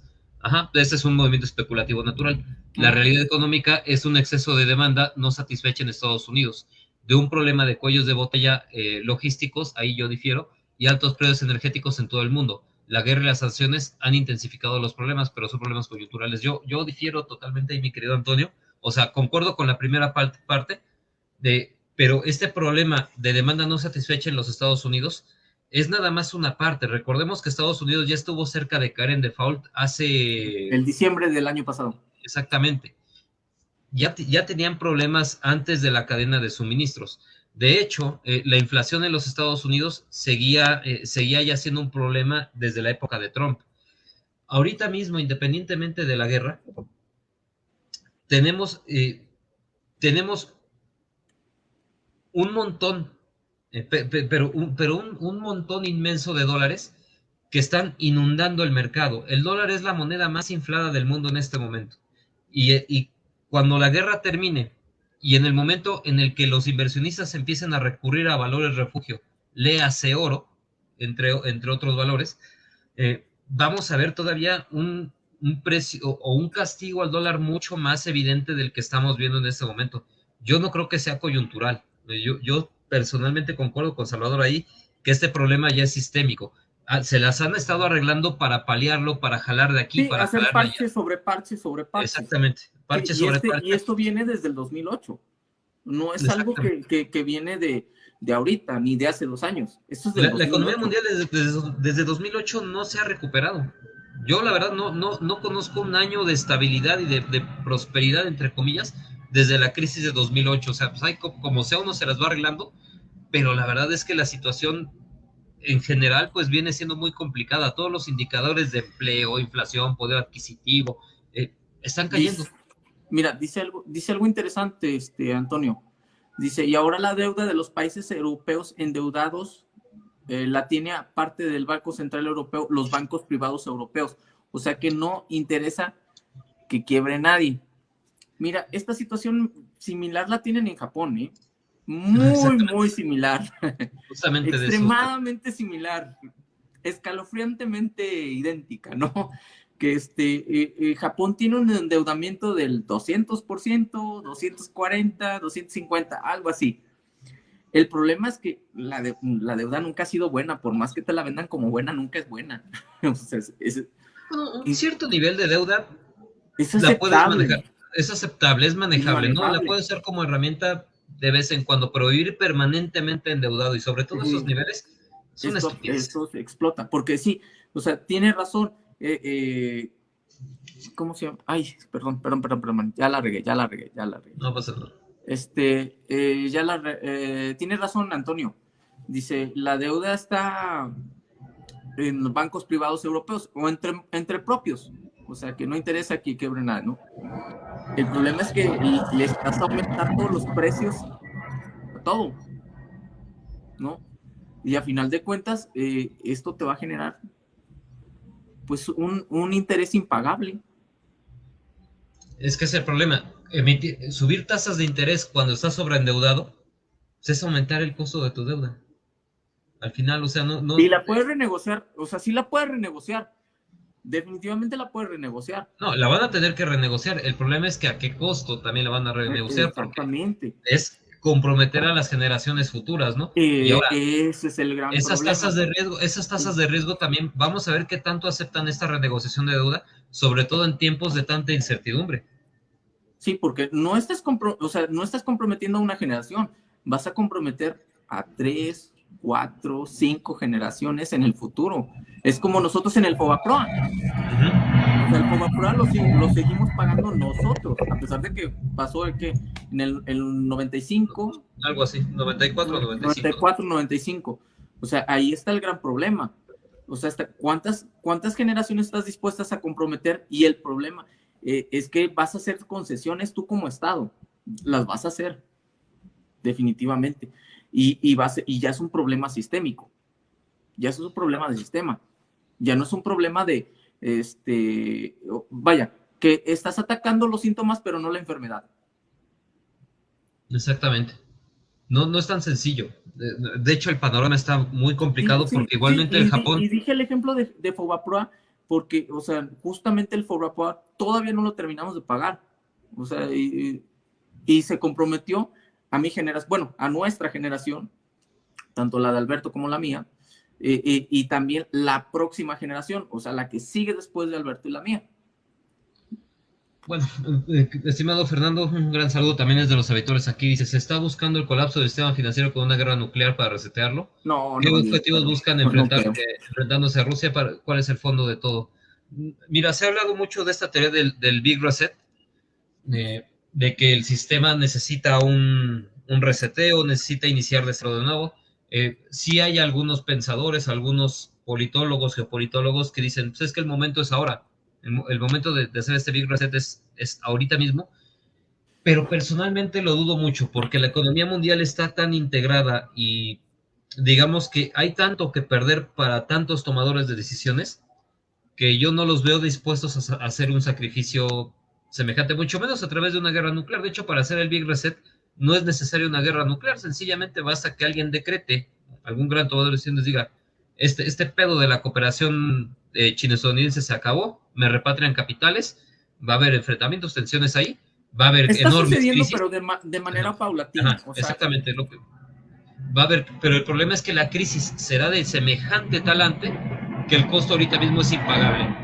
Estados Unidos yo creo que no va a tener más que aguantarse y empezar a pagar el costo de este reajuste económico. Bueno, y es que el costo de este reajuste económico necesitaría voltear a ver a América Latina.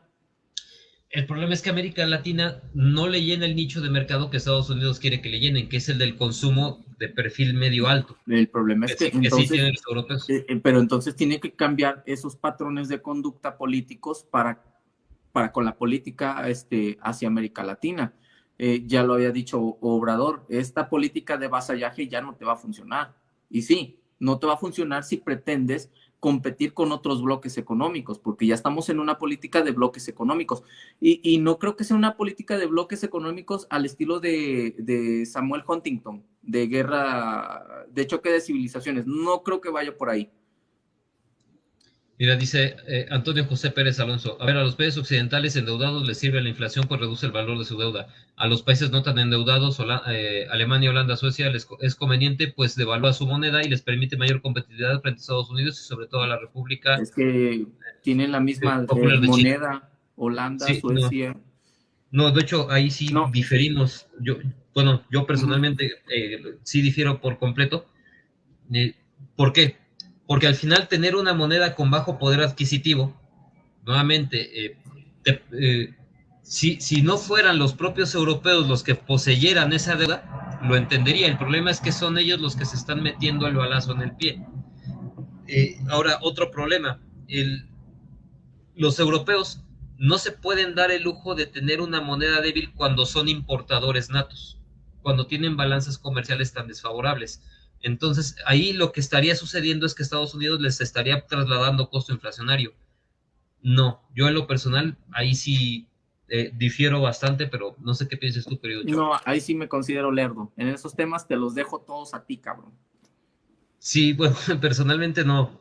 Digamos que la política monetaria es un arma de doble filo, ¿no? Si, por ejemplo, China mantiene una moneda con un poder adquisitivo, una moneda relativamente barata, y se lo puede permitir, es porque tiene una balanza comercial positiva, porque es un exportador nato, porque todos los costos inflacionarios se los trasladaría a los que les está vendiendo. El problema es que Europa tiene balanzas comerciales negativas con el resto del mundo, igual con Estados Unidos, importa mucho más de lo que exporta. No sé, yo en lo personal, yo sí lo vería como un suicidio prácticamente. De hecho, estaba viendo unos analistas italianos en la mañana que decían que ellos cometieron el error de no hacer su anuncio de subir tasas de interés antes, porque pues esto igualmente les va a repercutir en la importación de la inflación de los Estados Unidos, ¿no? Pero, pues bueno, el tiempo lo dirá. Mira, nuevamente como lo decimos en economía, ¿no? El economista es la persona que se pasa la mitad del tiempo intentando predecir el futuro y la otra mitad intentando explicar por qué no pasó así. Desgraciadamente, pues, es la carga que tenemos que pagar, pero por eso me gusta más la geopolítica. Creo que es más certera, en mi opinión. Ay, cabrón. Qué pinche frase te acabas de aventar, cabrón. Es así, es un mantra de la economía, se la conoció un profesor adjunto y la verdad tiene toda la razón del mundo.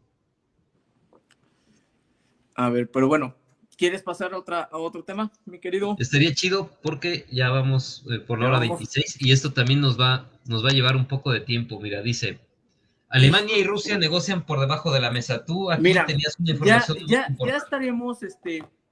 Ya estaremos en otro programa, en el de disonancia cognitiva, si mal no recuerdo, hablando también sobre estos temas, ¿no?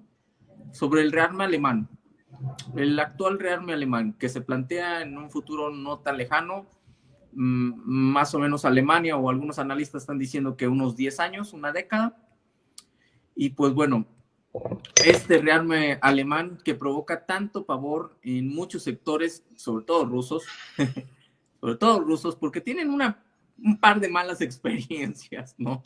En los últimos 100 años, ¿qué te gusta? Yo creo que no nada más en los rusos, yo creo que medio mundo, hasta en Francia, yo creo que también... Yo creo que hasta los norteamericanos. Decía un comediante, se llama George Carlin, en paz descanse, ya se murió. George Carlin era un comediante norteamericano, misántropo como él solo, no lo negaba. Decía, ¿a quiénes fueron las únicas personas blancas que bombardeamos? A ninguna, dice. Solo bombardeamos a gente de color café y amarillos. Dice, a las únicas que bombardeamos fueron blancos, eran a los alemanes. Y eran porque estaban interfiriendo con nuestras acciones. Querían dominar el mundo. La mierda, nosotros dominamos el mundo. Así que George Carlin le atina muy bien a ese comentario, un poco de humor negro, porque los intereses alemanes no solamente se quedan en Europa, o sea, van más allá de Europa, y hasta van a China, si tú quieres, para pronto, para decirlo rápido. Ahora, las negociaciones debajo de la mesa entre Alemania y Rusia, ay, Dios mío, ¿qué podemos decir? Todos recordamos el rearme alemán de los años 30, se hizo bajo la tutela de la Unión Soviética. El rearme alemán se hizo en la Unión Soviética. No se hizo en ningún otro país, se hizo en la Unión Soviética. Para la tragedia griega que esto representa, porque es una tragedia griega, definitivamente, que el rearme alemán se haya hecho en la Unión Soviética y que por cuestiones de, pues no sé, de la historia que derivaron definitivamente en el enfrentamiento entre la Unión Soviética y la Alemania nazi, pues que los rusos hayan tenido esta catástrofe humanitaria, prácticamente una bajada en natalidad impresionante, no hace más que ser algo trágico en el sentido, no sé, ¿qué te puedo decir? En una tragedia peor ¿literaria? Sí, literaria, definitivamente. Y vemos estas negociaciones entre Alemania y Rusia y nos empieza a recordar, porque, pues bueno, nuestra pareidolia histórica, porque es un efecto de pareidolia, definitivamente, empezamos a recordar esta etapa del rearme alemán en los años 30 que se hace en Rusia y vemos estos negocios debajo de la mesa tratando de burlar el Tratado de Versalles y las consecuencias fueron las que ya conocemos. Vaya. ¿Qué opinas, mi querido? Caray. Porque es un tema hijo de la rechingada. Está cabrón. Pero antes de empezar de dar mi opinión, me gustaría que tú dijeras la información que leíste sobre la negociación que hubo por debajo de la mesa, en concreto. Pues mira, parece que los alemanes... Lo que Alemania bloqueó. Alemania lo que hace en el contexto de la guerra entre Rusia y Ucrania, bloquea un envío de tanques Leopard 2 que venían de España. Y parece que los alemanes están haciendo esto porque ya hay un contubernio, lo que denuncia Ucrania, de que hay negociaciones secretas entre los alemanes y los rusos de mantener el suministro de gas. Así que lo que vemos es que los alemanes y los rusos están en un acuerdo de mantener el suministro de gas mientras los alemanes tratan de bloquear estos envíos de armas a Ucrania. No es la primera vez que sucede este tipo de acuerdos entre alemanes y rusos, por eso daba el ejemplo del rearme alemán en los años 30, burlándose del Tratado de Versalles y armándose en fábricas soviéticas. Todo el ejército alemán se armó en las fábricas soviéticas. Así que, bueno, no sería muy alocado pensar que esta guerra en Ucrania se puede ganar gracias al esfuerzo alemán. Mira, ahora, con respecto a lo que comentabas, hay que tirar un poco de historia. ¿Por qué entra Alemania la primera, o cómo se desata la Primera Guerra Mundial? Cuando Alemania declara abiertamente que tiene la intención de convertirse en una potencia extraeuropea, que está buscando expandirse allende los mares y que está insatisfecha con el reparto colonial de 1895, ¿no? Que hace Bismarck. Bien. De hecho, ¿qué hacen los propios alemanes, no? Esto hace que Inglaterra y Francia arreglen sus diferencias. El Kaiser comete o tiene poco tacto a la hora de romper sus acuerdos con el zar. O sea, pudo haber negociado con el zar, pero al final negoció muy mal y pues pasó este proyecto del ferrocarril. Es el problema de los problemas familiares. Es un problema exactamente. Familiar. Fue ahí un pedo familiar. El punto es que en ese momento que Alemania declara su intención de salir del continente europeo, el mundo angloparlante y Francia se ponen de acuerdo para frenar a los alemanes, ¿no? Por ahí se adhiere Rusia porque no quería quedarse sola. Sucede la Segunda Guerra Mundial. La Segunda Guerra Mundial dice, pues igualmente no estoy de acuerdo con el pinche reparto colonial, Alemania debe de ocupar otro país, Alemania debe de ocupar otro lugar en el concierto de las naciones, y además quiero ser la potencia hegemónica dentro del continente europeo. Pero Alemania lo hace o da este paso pensando que Inglaterra está de su lado. Cuando leemos las memorias de Hitler y sobre todo el intercambio de memorándums que hubo entre él y su círculo más cercano, nos damos cuenta de que de verdad Hitler pensaba que Inglaterra estaba de acuerdo con él, que Inglaterra no quería ver a una Francia como potencia hegemónica y que además era necesaria la potencia alemana y la francesa aunadas para frenar el avance, un previsible avance de los rusos, ¿no? No sabemos si esto era cierto, si era falso. El punto es que de verdad lo pensaban. Ajá, no, o sea, a lo que voy es que no sabemos si los rusos de verdad pensaban avanzar sobre Europa, pero de que lo pensaban era así. Bueno, ahorita creo que no tenemos un escenario igual. Personalmente creo que Europa se ha dado cuenta de la interdependencia económica que tiene para con los rusos. También Francia y Alemania se han dado cuenta que pelear entre ambos es un suicidio para los dos. Creo que tenemos un eje Berlín-París. Yo no veo a los franceses descontentos por el rearme alemán.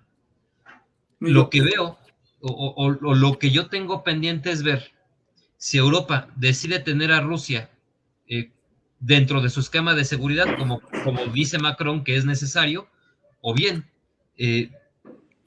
si este rearme alemán es un intento de los Estados Unidos y del continente europeo de meterle la puntilla final a los rusos. Yo en lo personal veo más cerca la primera opción, pero ahorita mismo hablar en términos de largo plazo con una guerra desarrollándose es demasiado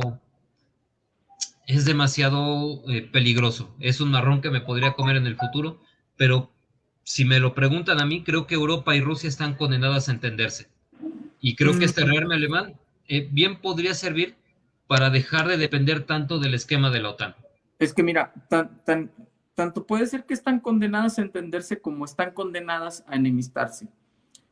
Sobre todo por la necesidad energética de los alemanes, ¿no? La incesante o la inagotable cantidad de energía que necesitan los alemanes, porque no, aceptémoslo, las energías verdes no se puede depender 100% de ellas. Eso es una utopía. Es una utopía que algunos sectores están dispuestos a comerse y está bien, ¿no?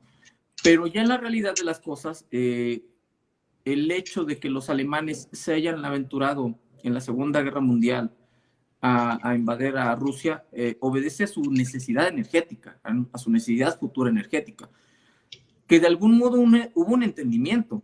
Es lo que te iba a decir, que también es un poco complicado porque, o sea, estaban ya más o menos en contubernio, pero el problema es que también Inglaterra forza, o digamos que la guerra con los ingleses y esta alianza que tiene la anglosfera, obliga a los alemanes a obtener materias primas, energéticos, y una planta industrial para la guerra que en ese momento no podía desarrollar, y ahí es cuando tiene que atacar a Rusia, pero creo que de otra manera bien hubieran podido evitar el enfrentamiento, pero ahora es otro pedo. También estamos ante otra cuestión. No sabemos qué tanto haya de fuga de capitales dentro de Rusia por la actual guerra. La verdad no sé, no te puedo decir yo una certeza. Y bien podría haber una expansión de capitales alemanes dentro de la propia Rusia, como sucedió en el periódico de en el periodo de entreguerras, donde los sectores alemanes, a causa de esta necesidad de expansión, pues hicieron inversiones en Rusia. Diferentes tipos de concesiones tenía la Unión Soviética en ese entonces. Ahora, las consecuencias de esta guerra, definitivamente va a haber un sector en Rusia que se le fugaron capitales, ¿no? Que se le van a fugar o se le fugaron. ¿Quiénes van a aprovechar esa fuga de capitales? Lo van a aprovechar otra vez los alemanes, como otrora lo hicieron hace 70, 80 años. Puede ser que sí. Es que precisamente por eso te lo digo. Precisamente por eso te lo digo, porque el dinero no conoce banderas. Sí, no. El capital no conoce ideologías. Y precisamente por eso creo que el interés de Europa, el interés económico de Europa está más del lado de llegar a un entendimiento con Rusia que de mantener esta sociedad tan nociva con los Estados Unidos. Y precisamente por eso creo que este rearme alemán puede ser de alguna manera una suerte de lubricante para que Alemania, Rusia, Francia y el Eurobloque en general puedan negociar en términos mucho más honestos.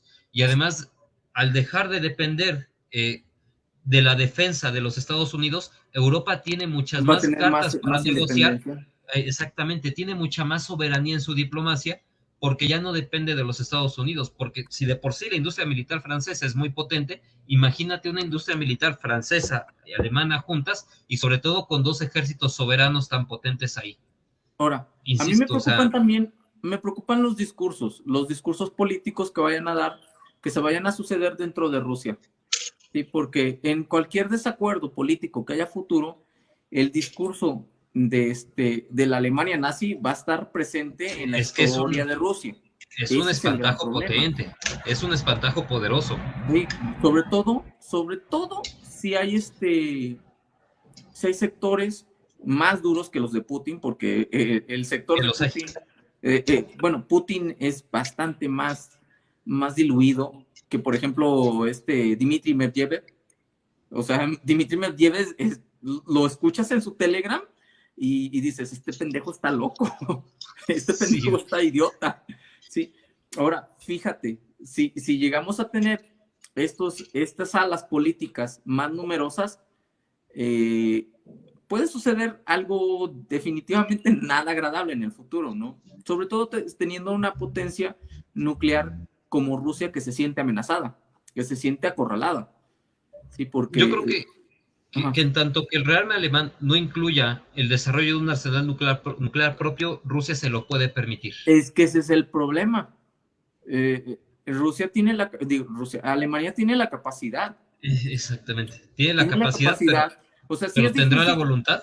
Sí, tiene la capacidad o la capacidad tecnológica para la purificación de plutonio de grado militar. Sí, o sea, sí lleva tiempo y la verdad no va a pasar desapercibido. No va a pasar desapercibido. Pero vaya, yo te digo, o sea, estos sectores dentro de Rusia, si se convierten en mayoría, van a generar un problema político muy grande en las relaciones germano-rusas. Claro, sí. Ese va a ser un problema choncho que hay que tener, porque además hay que tener en cuenta que si bien Putin es relativamente moderado, su voto duro son los conservadores. Sí, su voto duro es gente de mucho más, no radical, porque la verdad es que los nacionalistas rusos van por otro lado, pero digamos que son mucho más, o es gente que tiene una memoria histórica y un nacionalismo de largo plazo muy arraigado. Y pues yo creo que yo si fuera ruso, la verdad, a mí no me gustaría ver una Alemania fuerte. Muy honestamente, si yo fuera ruso. No, a Rusia, a ningún ruso le gustaría ver todo eso. Por eso, ahora la clave está cómo va a diluir esto el gobierno ruso. Pues creo que aquí... va a ser un problemita. Terminando esta guerra, urge llegar a un acuerdo de seguridad con Europa. O sea, parece que los rusos no descartan un acuerdo con los alemanes, porque el Nord Stream 2 no se ha dado por perdido. No, y todo parece indicar que una vez que termine esta guerra con Ucrania, los gasoductos que pasan por allá se van a clausurar. Yo creo que ya no le van a permitir a Ucrania hacer usufructo de esto, pero y además son negocios muy grandes, tampoco Alemania se puede dar el lujo de perderlos. Pero bueno, insisto, también falta ver si Estados Unidos lo permite. Y ese es otro agente. Este es el otro elefante blanco en la habitación. Exactamente. Estados Unidos, ¿con qué ojos verá el rearme alemán? O sea, yo creo que Estados Unidos va a querer sí o sí ser el que recibe esos capitales, al que le compren esas armas. Imposible que haga eso. La industria alemana no se puede perder. Bueno, el gobierno franco-alemán, porque van a ir los dos, no se pueden permitir esto. Sobre todo ahorita que se está viendo, por ejemplo, la dependencia que tuvieron las unidades o los tanques rusos de ciertos equipos franceses. Por ejemplo, supongamos, en caso de una guerra, en caso de un conflicto, ¿cómo te vas a poner a depender del otro?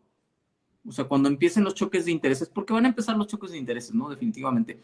En caso de que empiecen los choques de intereses de los alemanes o franco-alemanes, en este caso, con los norteamericanos, te van a empezar a poner las trabas de que problemas técnicos, problemas de producción, no hay suficiente bla, bla, bla, X, Y, Z, ¿no? Ahí va a ser un problema que ya que están viendo en Rusia, que están viendo prácticamente los franceses, y bueno, toda Europa en Rusia, al depender sus tanques, los tanques rusos, de ópticas, por ejemplo, francesas, te das cuenta que las sanciones de alguna manera te pegan en el aspecto táctico. La industria aeronáutica también, por ejemplo. ¿Sí? O sea, así también ya buena parte de la flota aérea rusa pues está teniendo problemas para seguir en vuelo porque necesita de partes que le suministran los franceses. Sí, yo creo que ese es uno de los puntos en los cuales pueden tener un poco de razón los que dicen que la globalización va a acabar. Yo no creo que acabe, pero creo que las industrias estratégicas sí van a ser más soberanas. O sea, sí los países que quieran ser esfera de influencia van a tener que nacionalizar o soberanizar su industria energética, o llegar la de producción de armas. Perdón, o llegar a un tipo de autarquía. Exactamente. Sí, o sea, no va a haber de otra, ¿no? Y precisamente esta sectorización de las industrias creo que derivará en un aumento del poder e influencia de aquellos que tengan los recursos naturales, porque tú puedes traerte la industria, pero no te puedes traer los recursos naturales. Entonces, ese es otro de lo geopolítico que vamos a ver, y precisamente eso explica por qué en el Ártico y por qué en África nuevamente se están abriendo frentes de batalla. Y lo veremos el próximo capítulo. Así es. Así que, pues, bueno, ¿alguna otra cosa que tocamos o hasta aquí le dejamos? Yo creo que hasta aquí estaría bien, ¿no? Ya hemos hablado bastante. Pues bueno, hasta aquí le dejamos, queridos televidentes. Acuérdense, nos vemos la próxima transmisión y abrazos, no balazos. Bye, bye. Bye.